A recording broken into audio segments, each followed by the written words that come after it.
Ако владееш се, когато всички треперят, а наричат теб страхлив, ако на своето сърце едничко се довериш, но бъдеш предпазлив, ако изчакваш без да се отчаиваш, на клеветен несеш клевети, или на мразен злоба не спотайваш, но ни премъдър, ни пресвят си ти.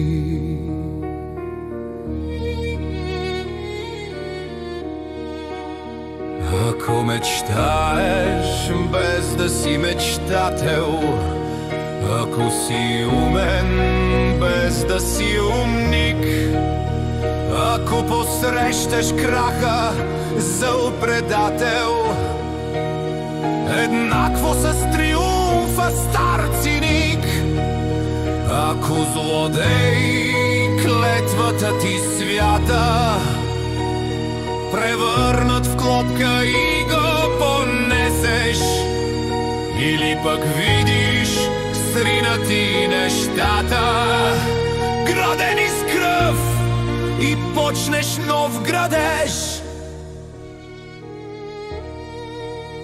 Ако на куп пред себе си заложиш, спечеленото смело хвърлиш зар, изгубиш и започнеш пак, и можеш да премълчиш за неуспеха стар.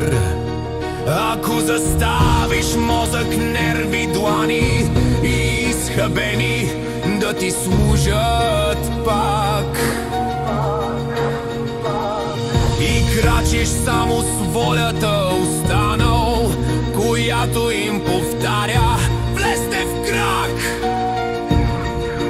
Ако в тълпата лорда в те попазиш, в двореца своя прост човешки смях, ако зачиташ всеки, но не лазиш, ако от враг и свой не те е страх, ако запълниш хищната минута с 60 секунди спринт, поне веднъж света е твой.